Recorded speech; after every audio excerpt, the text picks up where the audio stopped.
और शेयर करना भी मत भूलना। नमस्कार छात्रों। तो छात्रों, आज हम पढ़ेंगे बोर और बरखा पार्ट 16, बसंत भाग 2, class 7। Very important MCQ for your exam. तो डियर स्टूडेंट, शुरू करते हैं MCQ प्रश्न।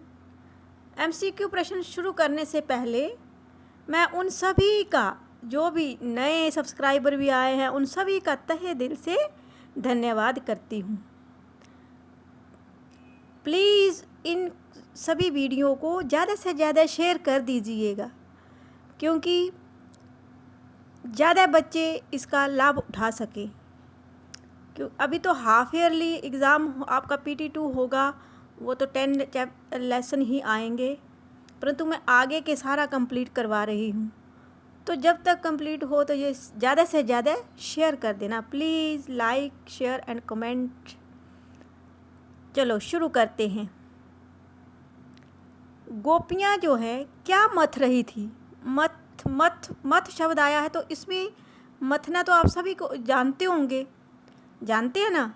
मथना मीन बिलोना। बिलोना मीन क्या बिलोते हैं हम? आपको पता होना चाहिए, आपके घरों में भी बिलोते होंगे। जिनके भैंस गाय कुछ भी रखा होगा, उसका दूध होता होगा, फिर उससे कुछ बनाते होंगे, फिर उसको बिलोते होंगे। ठीक है, तो गोपियाँ क्या मथ रही थी? दूध, दही या मक्खन? क्या मथ रही थी? तो कुछ लोग तो बोलते होंगे मक्खन मथ रही थी। नहीं नहीं, ये जो हांडी रखी है ना, वो किसके लिए यूज़ होती है? आपके घरों में भी यूज़ होती होगी। तो इसमें दही डालते हैं और उसको बिलोते हैं, मथते हैं। बिलोना और मथना एक ही बात है। तो गोपियाँ क्या मथ रही थी?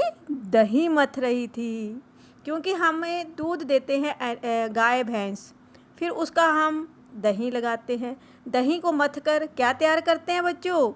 घी नहीं, मक्खन। मक्खन से फिर बनता है घी। कंफ्यूज बिल्कुल नहीं होना है, ठीक है बच्चों। स्टेप बाय स्टेप सब बातों को आपको समझना है, समझने की उम्र है आपकी। गौवन, गौवन के रखवारे हाथ में क्या लेकर खड़े हैं? जो गौवन होता है कि गौओं को चराने वाले, है ना, ग्वाले। तो वो अपने हाथ में लेकर क्या लेकर खड़े थे? दाल रोटी, दही मक्खन या फिर मक्खन रोटी? आपने कविता अभी नहीं पढ़ी होगी, तो आगे आपको टीचर पढ़ाएंगे, उसमें सारा बताया गया है। उसमें लेखिका का नाम भी बताया गया है, कौन है इसका लेखक और क्या है इसमें, तो आपको वो समझ में आना चाहिए, ठीक है। तो यहाँ पर गौओं के रखवारे हाथ में क्या लेकर खड़े हैं? वह है दाल रोटी नहीं, मक्खन रोटी। गौओं के रखवारों ने हाथ में क्या पकड़ा है? माखन और रोटी। मीरा ने प्रभु को क्या कहकर बुलाया है? अब मीरा तो बहुत फेमस है, सभी बच्चों ने, मेरा तो आइडिया है कि सभी बच्चों ने इसका नाम सुना है। और मीरा किसकी भक्त थी? श्री कृष्ण की। वो इसकी भक्ति करती थी। भक्ति काल की ये कवित्री रही है। कौन? मीरा भाई, है ना। वो पूरा खो जाती थी कृष्ण भक्ति में। उसको चारों तरफ कृष्ण ही कृष्ण नजर आता था अपने प्रभु में। तो मीरा ने प्रभु को क्या कहकर बुलाया है? गिरधर नागर, बाल गोपाल, मीरा के प्रभु। बताइए ज़रा, अगर आप लोगों ने कविता पढ़ ली है तो। अगर नहीं पढ़ी है तो देखिए आपका आंसर सही है या गलत। तो मीरा ने प्रभु को गिरधर नागर कहकर बुलाया है, ठीक है। ग्वाल बाल क्या कर रहे हैं? क्या कर रहे हैं? अब कविता जब पढ़ोगे ना आप, तो उसमें सारी स्टोरी आपको समझ में आ जाएगी कि वहाँ पर ग्वाल बाल क्या कर रहे हैं। नहा रहे हैं, कोलाहल कर रहे हैं या खेल रहे हैं? कोलाहल होता है बच्चों शोर करना, तो वहाँ पर जो ग्वाल बाल हैं वह कोलाहल कर रहे हैं। माँ क्या कहकर प्रभु को जगा रही है? अब प्रभु को जगा रही है माँ। आपको भी आपकी माँ जो है कुछ ना कुछ कहकर जब आपको उठाती होगी सुबह, तो कभी कुछ नाम लेती होगी, कभी कुछ नाम लेती होगी, क्योंकि माँ जो है अपने बच्चों को कई नामों से पुकारती है। तो इसी प्रकार यशोदा मैया भी अपने बाल गोपाल को क्या कहकर पुकार रही है? गोपाल, बेटा या ललना। तो बच्चों यहाँ पर वह प्रभु को ललना कहकर, प्रभु को क्या कहकर? ललना कहकर जगा रही है, मीन उठा रही है सुबह।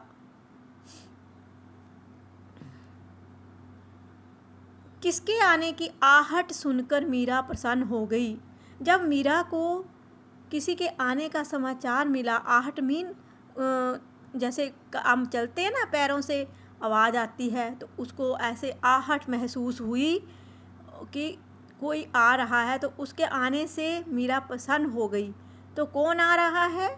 ग्वाल बालों की आहट थी या गोपियों की या फिर कृष्ण की? तो ये तो आप सबको पता होगा, क्योंकि कृष्ण का नाम सुनते ही मीरा जो होती है वो बहुत प्रसन्न हो जाती थी। ठीक है। कृष्ण को जगाने के लिए द्वार पर कौन खड़े हैं? अब जब कृष्ण सो रहे हैं, जब आपने श्री कृष्ण यहाँ टीवी में भी आता था पहले और अभी भी आता होगा, तो अगर देखा होगा स्टोरी, तो वो देखी हुई स्टोरी बच्चों हमें ज़्यादा टाइम तक हमारी मेमोरी में स्टोर रहती है। तो इसलिए आपको ज़रूर देखना चाहिए शो, जैसे श्री कृष्ण है, महाभारत है या रामायण है, क्योंकि इनकी स्टोरियाँ आपको देखकर ज़्यादा समझ में आएंगी।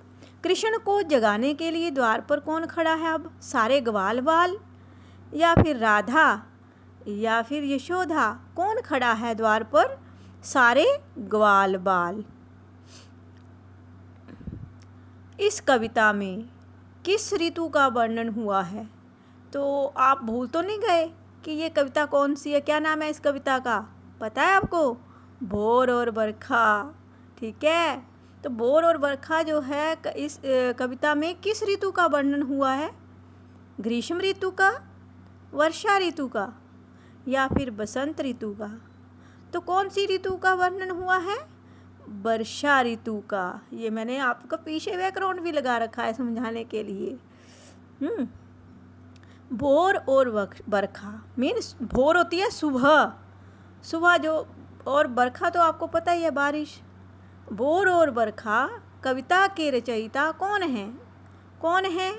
महादेवी वर्मा, मीराबाई या फिर सुभद्रा कुमारी चौहान? तो कौन है इस कविता को लिखने वाली? तो वो हैं मीराबाई। दही कौन बिलो रहा है? अब ये क्वेश्चन मैंने तो डाला है, दोनों तरीक़ों से पूछा जा सकता है।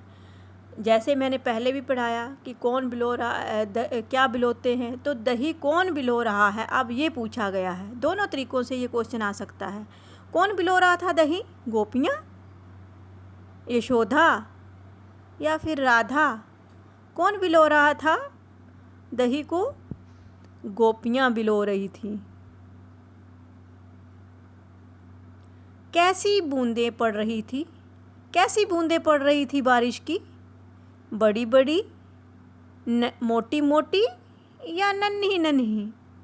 तो बच्चों इस कविता में ये बताया गया है कि बारिश की नन्ही नन्ही बूंदें पड़ रही थी। मीरा को किसके आने की भनक मिली थी? किसके आने की भनक लगी थी? मीरा को सुनने को मिला था कि कोई आ रहा है। ये 2 बार क्वेश्चन शायद रिपीट हो रहा है, मीन क्वेश्चन में बदलाव है। कभी भनक भी शब्द का यूज़ हो सकता है या आहट शब्द का भी यूज़ हो सकता है। ठीक है, शब्दों का हेर फेर ही है हिंदी, तो आपको सब बात समझ में आनी चाहिए। तो कृष्ण के आने की भनक मिली थी या माँ यशोदा के आने की या फिर गोपियों के आने की? तो ये भी मुझे लगता है कि सभी बच्चों को आता है कि मीरा को कृष्ण के आने की भनक मिली थी। भोर और बरखा कविता कौन सी भाषा में लिखी गई है? अब आपको जब पढ़ोगे ना आप, उसमें शब्द होंगे, प्योर हिंदी नहीं है उसमें। कौन सी भाषा है वहाँ पर? हिंदी, अवधी या फिर ब्रज भाषा। तो इस कविता को लिखने के लिए कौन सी भाषा का प्रयोग किया है मीराबाई ने? ब्रज भाषा का।